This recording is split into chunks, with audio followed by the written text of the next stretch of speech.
We're back in the 40s in a genre where people enjoyed speed, precision and beauty.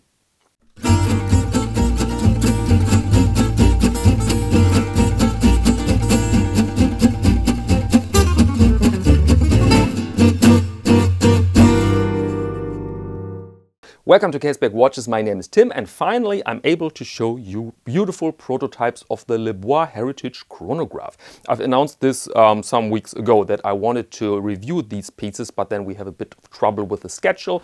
But now's the day to show you these awesome watches in the Lightbox in detail. I have two prototypes, 4 models available, 2 I have here.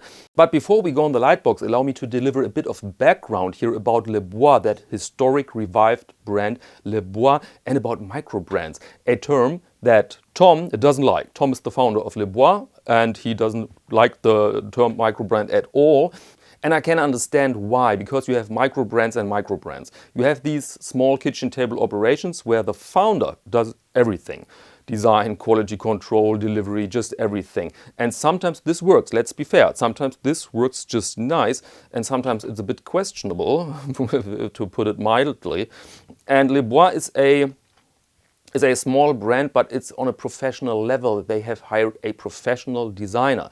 They have contracts with professionals when it comes to manufacturing and shipping and all these things. So I can really understand why they don't like the term micro brand, because their products are on a big level.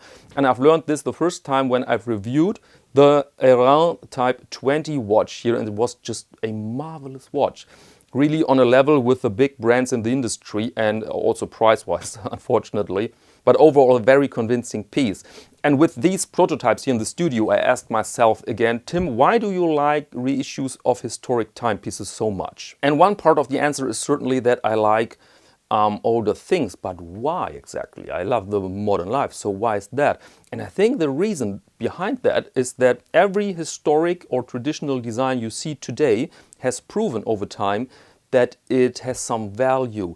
If you see all designs from the 40s, for example, they are filtered because everything that wasn't convincing back then is not longer present. Nowadays you cannot see it. You can only see the designs that have proven that they're great. And when then somebody comes and says we will revive a historic watch design, for example, and this is exactly the case with the Lebois Heritage Chronograph, then normally they don't copy these older watches 100%. They take the opportunity to enhance it a bit. For example, these old Chronographe Suisse you may have seen in their vintage versions are very, very cluttered sometimes. Sometimes you have so many scales on them that you cannot see anything at all. And in this example here, they have enhanced this a bit. And of course, this is a very strong position when you have a design, a good proven design over decades, and then you have the chance to even enhance this. So very good starting point, if you will so. And I think that's the reason why I and many others love these reissues of historic timepieces so much. But now let's stop here. Little announcement as always, if you like this channel, every Monday and every Friday we have new content here. Monday, Watch of the Week, brief reviews of recently introduced timepieces, sort of an appetizer for the week, and then every Friday longer videos with actual watches in the studio. And now let's go in the Lightbox, let's check out the Heritage Chronograph. Let's go over the basic measurements now. We have here a case diameter of 39 millimeters. The length, the lug to lug, is 47.35 to be extremely precise. I would just say 47 to be honest. I'm a bit nervous when I read this 0.35. Nobody can see these tiny increments. And we have a lug width here of 20 and the height, only the case is indicated with 10.5 and everything included. Let me do the math, roughly 14 millimeters. And we have here a sapphire crystal on top and on the back. And here you see the movement. This will be a LC 450 manual wind column wheel chronograph with a power reserve of 60 hours, made by La Perret. Why did I say will be? Because look at this, there was place for rotor. This is not the final movement. Unfortunately, this is just to make the prototype work. This really is an automatic movement with the rotor removed. This is how it looks like. I find this pretty interesting, to be honest, to see it that way. But the final movement will look like this here.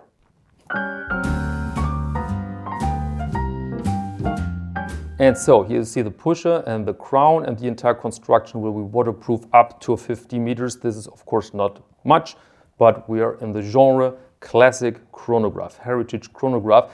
And I've seen many vintage pieces here, these typical, sometimes they only have Chronographe Suisse on the dial, sometimes the name of the brand. There were a lot of brands out there, and Lebois was one of them. And what the common thing for these chronographs were big case diameters, so you could find watches from the 40s with 39 or even 40 millimeters case diameter, and they were busy. They were very busy dials with tachymeter scale, pulsation scale for doctors, and so on and so forth. And some of them have every scale you can imagine on the dial. And then it was very busy. And you find examples from the past, and you have a hard time to spot here in this region anything, because there was so much going on. And this is here a bit, yeah, let's a bit uncluttered, a bit reduced. And they nearly always came with this typical layout, so that you have this 30-minute counter on the right side of the watch and the seconds on the left. So these old 40s chronographs were more a genre of watch executed by many manufacturers, executed well or poorly, but this here is just nice. The functionality is rather simple. And then you have, oh, this is a good feel here. Comfortable.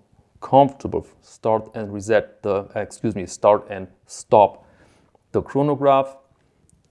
And here you have the reset button. There are some changes. Tom gave me an entire catalog of changes. I will not go through everything, but some of them. They changed the crown a little bit. I think the finishing of the crown, but to be honest, I cannot see the problem here. Then they will, what was the next? These engravings here are too rustic for Tom. He said, no, we have to do this new, this is not good. And of course, the movement will be changed. And then some other really minor alterations, but I find it quite boring, to be honest, to read them all here. It's in the microscopic area, so to speak. And so, very, very nice watches. Absolutely on the wrong strap, if you ask me. This watch really deserves something better. And this better you find, for example, in the Caseback Watches online shop, but I'm absolutely positive. Even if I wasn't a seller of straps, I would put this on another strap. This is just too basic, ladies and gentlemen. This is just for hobbyists, but not for serious watch buyers. And so another strap. And here again, this site that tells us how many decisions are in these watches. I mean, you have to decide about every bit of information on the dial. The width of every scale, the font, the height of the font, just crazy. But it's so well done. And when I had to choose one watch now, I think I would go with the Salmon. Yep, I think I would go with the Salmon because it's more special. Really, there's really the vintage car in front of you. Under broad daylight. By the way, one thing I'd like to mention, they will change this clasp. I mean, it's very distinctive, but it doesn't match the style of the watch so nice. And you see, it looks big, but note that on camera every watch looks a bit bigger because it's closer to the lens. But yeah, absolutely beautiful. Okay, welcome back. And now let's speak about prices and availability. You can pre-order these watches right now, but delivery will take place in February 2023.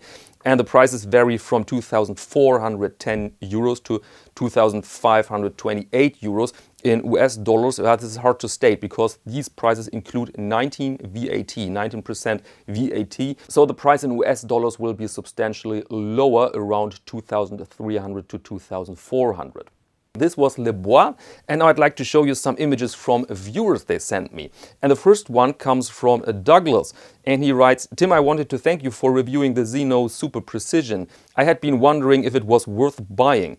The included photo is enjoying a day at park with a wonderful Zeno.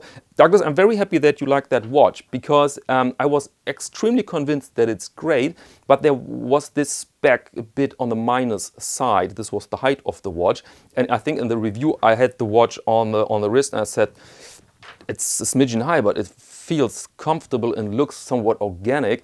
And most buyers have confirmed this, and so I'm very happy that you like that watch, and thank you very much for submitting that image. The next one comes from James, and he writes, wearing my trusty little Seiko 5 in Panama. The second picture is the local Bocas del Toro soccer baseball field runway. There was a baseball tournament going on when this plane landed with barely a notice from the locals. Always enjoy your videos, Tim. Thank you very much, James, for these kind words and this image. And I have a Seiko 5 myself, and I just love it. I just love it. I wear it often on summer days on the beach, and when you want something hassle-free on the wrist. And mine Seiko 5 is pretty special, I'm happy to state, because it has this wonderful dial, this very, very crazy and interesting and AP-esque dial. So I'm very happy with that watch. Will never sell it. Okay, these were our images from viewers, and if you like to send something in, a nice image of a watch or a site from your hometown, your country, then please feel free to use casebakwatches@icloud.com. And that's it for this video. If you like to join me on Instagram, it's caseback_Tim. And now, yeah, everything I'd like to say now is thank you very much for your attention, and until next time.